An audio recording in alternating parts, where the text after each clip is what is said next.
దేశంలోని ఇతర దివ్య క్షేత్రాల్లోని మరే ఆలయానికి తీసిపోని రీతిలో వివిధ శిల్పకళ శైలుల వైభవం ఒకే చోట భక్తులకు కనువిందు చేసేలా అత్యంత అపురూపంగా అనన్య సామాన్యంగా నిర్మాణాన్ని పూర్తి చేశారు.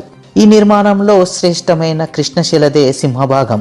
ఆలయ పునర్నిర్మాణం కోసం ఏకంగా 9.5 లక్షల ఘనపు మీటర్ల అంటే 2.5 లక్షల టన్నుల కృష్ణశిలను వినియోగించారు. ఆధారశిల నుంచి శిఖరం వరకు పూర్తిగా కృష్ణశిలను వినియోగించారు.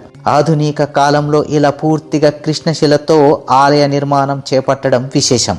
విమాన గోపురాన్ని ద్రావిడ శిల్పకళా రీతిలోనూ, అష్టభుజి మండపంలోని గోపురాలను పల్లవ శైలిలోనూ రూపొందించారు. ఫ్రెండ్స్, ఈ ఆలయం గురించిన వివరాలు మరియు పూర్తి వీడియో కోసం ఇదే వీడియోలో మన ఛానల్ పేరు కింద ఈ వీడియో లింక్ ఇచ్చాము. లింక్ని క్లిక్ చేసి వీడియోను పూర్తిగా చూడండి. అలాగే ఇలాంటి భక్తి వీడియోల కోసం ఛానల్ ఇప్పుడే సబ్స్క్రైబ్ చేసి బెల్ను ఆన్లో పెట్టుకోండి.